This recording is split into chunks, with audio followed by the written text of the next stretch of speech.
बुल्ला तो नहीं हो? जोर से बोला, कड़क करके आवाज़ से। ये जो बड़का घूंघट तुम लाद डाल कर ढोलकी बजा रहा है, कहीं बुल्ला तो नहीं आ गया आश्रम में? जैसे कहा कि बुल्ला तो नहीं आ गया, ढोलकी उल्की फेंका, तुरंत उनके चरणों में गिर पड़ा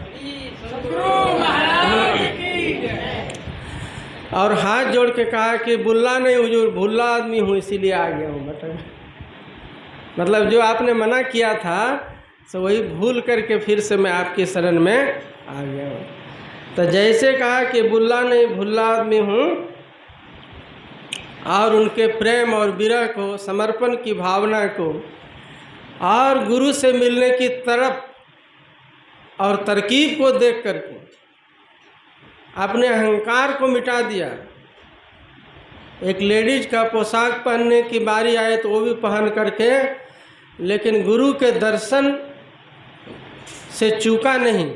इस बात से गुरु महाराज बहुत प्रसन्न हुए और उन्होंने उनको क्षमा कर दिया और उस दिन से के बाद आदेश दिया कि अब से आप आश्रम में पहले की तरह आ सकते हैं। तो कहने का मतलब क्या है? जो गुरु रूठे होए तो तुरंत मनाइए, होई है दीन आधीन। दीनता और आधीनता, दीनता मीन्स होता है गरीबी, विनम्रता, और आधीनता मतलब होता है समर्पण का भाव। ये दो गुण आ जाएगा शिष्य में, और सच्चाई और संतोष का गुण आ जाएगा कि भगवान ने जो दिया है पहले से ज़्यादा दिया है, उसके लिए हम सत्संग के लिए कितना अधिक समय निकाल सकते हैं, ध्यान के लिए अधिक समय कितना निकाल सकते हैं, साधु संतों की सेवा करने के लिए कितना अधिक समय निकाल सकते हैं। इन सब बातों को जो जीवन में उतारेगा वही गुरु की खुशियों को हासिल करेगा।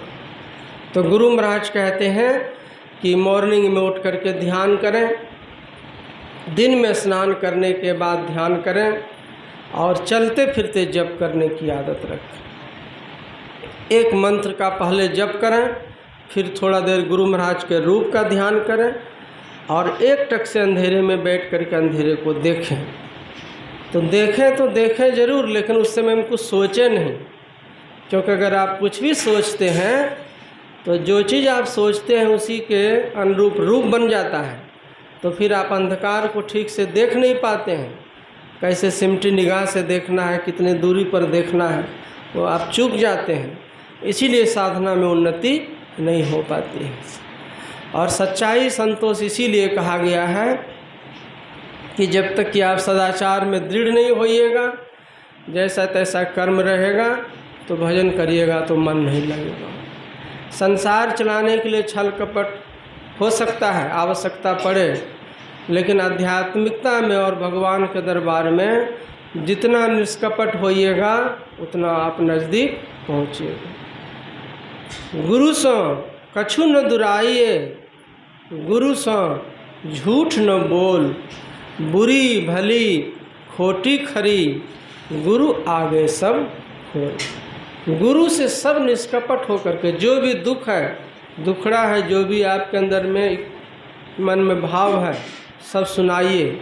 अब गुरु तो अंतर्यामी है ही है, लेकिन आप निष्कपट होकर के सुना दीजिएगा, तो इससे सच्चाई का बोध होगा कि आप सच्चे आदमी हैं, तो आपका उद्धार होगा। और जैसे तैसे कर्म करने से गुरु महाराज की खुशियाँ हासिल नहीं हो पाती हैं। इसीलिए संत महापुरुष कहते हैं कि इन सब बातों को हम लोगों को समझना है, और जहाँ कहीं ऐसे पवित्र आयोजन हो वहाँ हम लोगों को वक्त निकाल करके जाना है। चाहे सत्संग का आयोजन हो, चाहे ध्यान शिविर का आयोजन हो। तो अभी आप लोग बहुत दूर दूर से यहाँ पर आए और आश्रम की रौनक को बढ़ाया। यहाँ श्रद्धालुओं से ही चार चांद लगता है, और यह बहुत ही शांति पीसफुल पैलेस है। जो बता चुका हूँ कि भगवान जो महावीर है, जो सामने जो फर्स्ट पहाड़ इसको कहा जाता है विपुलागिरी।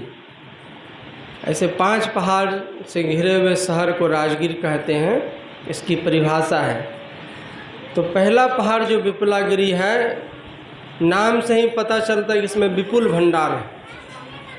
और सबसे बड़ा विपुल भंडार है कि 12 साल जो भगवान महावीर ने इसमें मौन धारण करके साधना किया है।